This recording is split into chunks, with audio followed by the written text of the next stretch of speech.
I'm excited to share today's project, the Wren Weekender bag from Violet Field Threads, your new favorite travel bag pattern that comes in not one, not two, but 3 practical sizes. Whether you're headed to the beach, packing for a quick overnight trip, or just need a stylish tote for daily essentials, Wren's got you covered. In today's full sewing tutorial, I'll be walking you through every step to make this beautiful, functional bag no matter your experience level. I've sewn today's small size using a sturdy upholstery fabric for the outer and a chambray lining inside, finished with sleek bias-bound seams. This past weekend, I also made another version, the medium bag in faux leather with a classic cotton lining, so you can see just how versatile this pattern can be. No matter the size you choose, there's still plenty of room for all of your must-have odds and ends, both on the inside and on the outside. Check out this pattern to see all of the mix and match options like ruffles, bows, or pleated pockets, and the 2 ways to finish the lining. This Wren Weekender is the kind of project you'll want to make again and again, so grab your fabric and let's sew your new favorite travel bag, 1 stitch at a time. Here is my exterior front and back pocket short binding. I'm going to fold and press the top and bottom edges to the wrong side by 1/2 inch. Then we'll also press it in half lengthwise.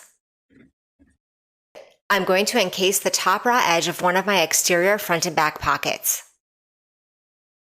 and pin in place. Then we'll edge stitch along the bottom folded edge so that as we sew, we're also catching the opposite folded edge.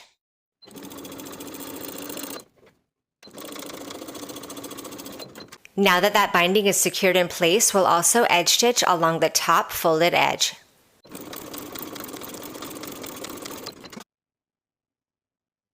I've marked the middle of the bottom of my exterior pocket as well as the middle of the bottom of my main panel. Now I'll place the wrong side of the exterior pocket onto the main front and back panel, aligning the centers and pinning in place along the bottom. Now we're going to baste the sides and bottom edge.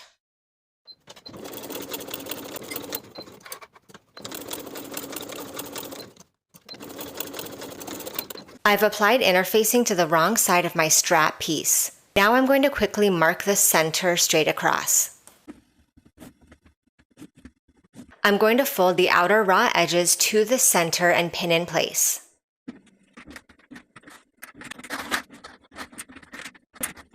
Now that I have both of the raw edges folded to the center, I'm going to fold this strip in half and pin. Edge stitch along both long edges.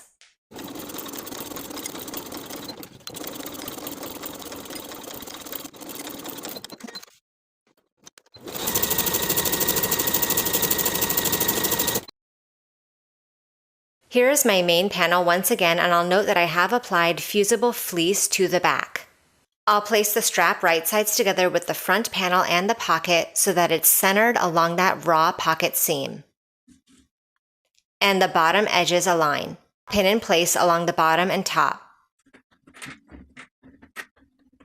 For the small bag, I'm going to make a marking on the strap that's 1 inch above the top finished edge of the pocket. This measurement will differ for the medium and large sizes, so check the pattern instructions for those details. We're going to secure the strap in place, stitching right inside of the original strap stitches. From the bottom to the marking, straight across, and back down to the bottom. Then I'm going to make a couple more horizontal stitches, 3/8 of an inch below the first horizontal stitch, then once again 3/8 of an inch below that stitch. This will create a nice secure strap.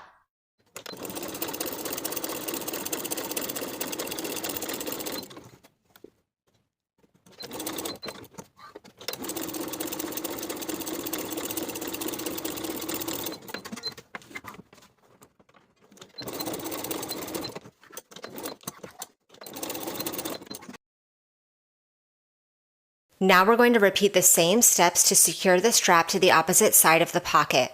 Without twisting the strap, bend it so that it goes to the other side. Secure it in place, centering it along the pocket's raw edge just as we did on the other side. I'll make a mark on the strap once again 1 inch above the finished edge of the pocket. Then I'll repeat all of the previous top stitching on this side. Repeat all of these steps to create both front and back panels. Here is my bag's base piece, and I've applied fusible fleece to the wrong side. I'm going to place my main panel right sides together with one long edge and pin in place. Sew with a 1/2 inch seam allowance and press the seam open.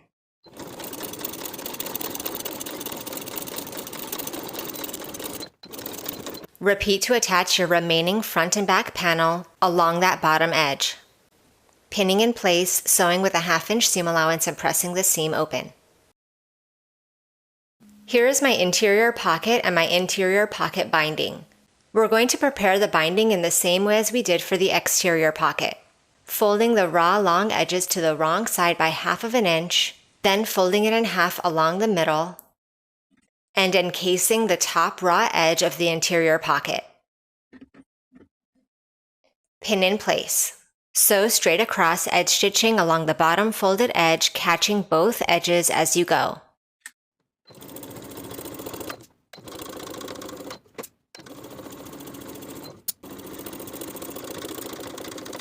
Also edge stitch that top folded edge.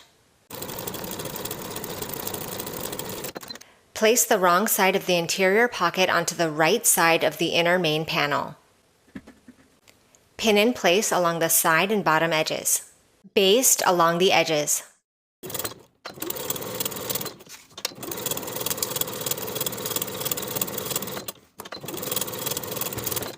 To create separate pouches, we're going to measure from the side edge along the bottom of the binding, 3.5 inches for the size small. For the size medium and large, the measures will differ. Check the pattern instructions. Now at those 3.5 inch markings, I'm going to press a crease with my iron vertically here. Now that I've pressed those creases, I'm going to use those creases as my stitching line to sew from the top to the bottom of the pocket.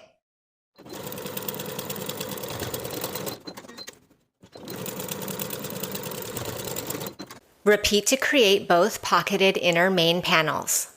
Then we'll attach the base lining to the main panel lining in the same way as we did for the exterior pieces. Right sides together along the bottom edge, pinning in place, sewing with a 1/2 inch seam allowance and pressing the seam open, and repeating for both panels. Now I'm going to place my joined lining pieces wrong sides together with the main exterior pieces and pin around the outer edges. Then we'll baste all the way around with a 1/2 inch seam allowance, moving those handles out of the way as you baste.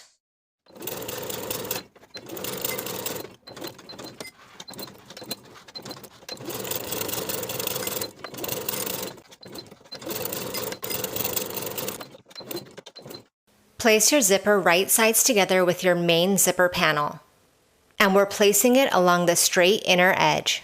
If your zipper is the length prescribed in the pattern instructions, your zipper stops will be a 1/2 inch away from the raw side edges. Then we'll place the lining zipper panel on top, sandwiching the zipper in between. So now the main and lining zipper panels are technically right sides together with the zipper in between, and the zipper is right sides together with the main material. Sew along this seam so that your stitches are 3/8 inch away from the zipper teeth.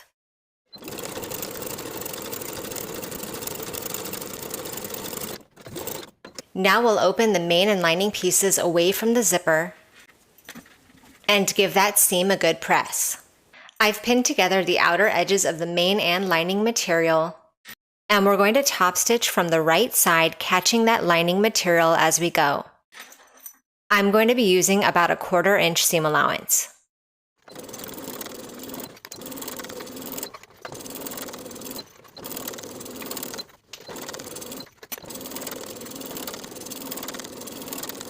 Now we'll repeat the entire process on the other side of the zipper panel, placing the main zipper panel right sides together with the zipper on the opposite side of the zipper tape. Then I'll place my lining zipper panel underneath so that the right side faces the wrong side of the zipper. Pin in place. Sew in place, sewing once again 3/8 inch away from the zipper teeth. Then we'll press those main and lining materials away from the zipper. You can pin those raw edges together if it's helpful, Then we're going to top stitch from the right side on the opposite side of the zipper tape in the same way as we did for the previous zipper panel.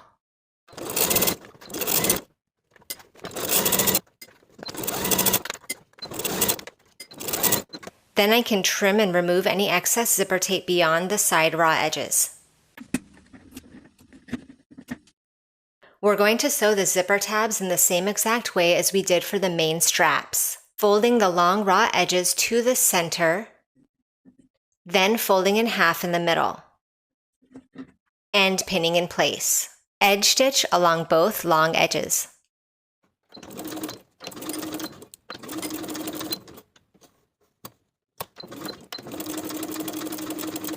Fold your tab in half, aligning the raw edges. Then align those raw edges with the center of your exterior side panel. And pin in place. Baste to secure. Repeat to secure your tabs to both main side panels. Now we're going to attach the main and lining side panels to the zipper panel, placing the lining right sides together with the lining and the main right sides together with the main. Pin in place and repeat on both sides. Sew both seams with a 1/2 inch seam allowance.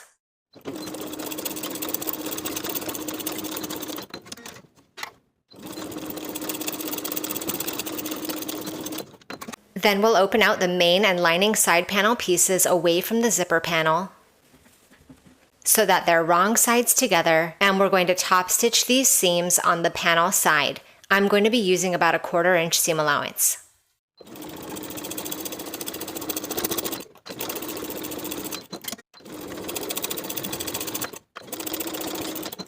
We're going to bind the exterior side pocket in the same way as we've done previously, pressing the long raw edges of the binding to the wrong side by 1/2 inch, then folding that piece in half lengthwise to encase the top edge of the pocket, and pin in place.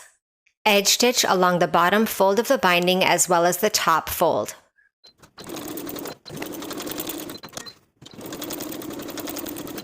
Repeat to bind the top edges for both side pockets. Place the wrong side of the side pockets onto the right side of the side panel pieces. Pin in place along the outer edges. Baste in place as pinned with a 1/4 inch seam allowance.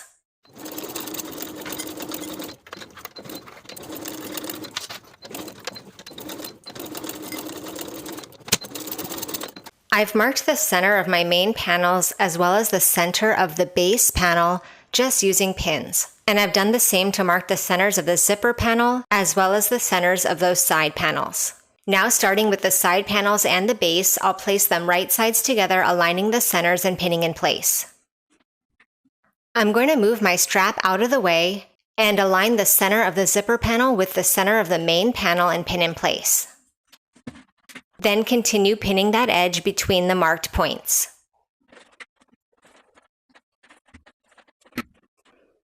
I'll continue pinning my way around, once again aligning the center of my side panel with the center of the base, right sides together, then pin between those points.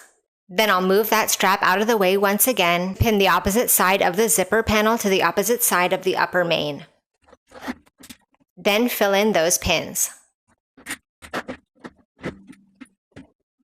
Now we can sew everything together as pinned with a 1/2 inch seam allowance, which will fall in line with our original basting stitches when we attached the main and lining pieces together.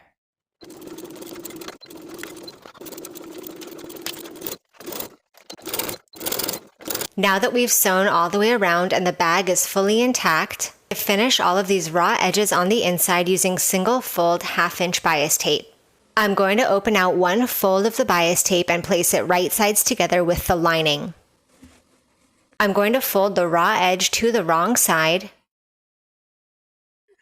and I'm going to sew in line with the pressed crease all the way around. Once I'm back where I started, I'll allow the bias tape to overlap that folded edge and snip off the excess.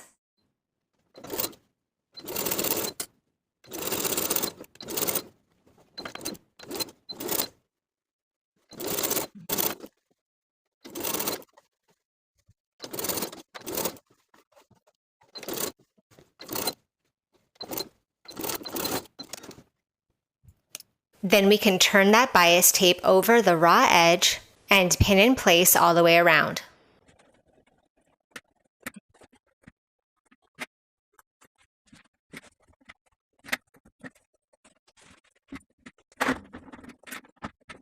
Then we'll sew the bias tape along the same stitching line stitching in the ditch so that we catch the opposite edge all the way around.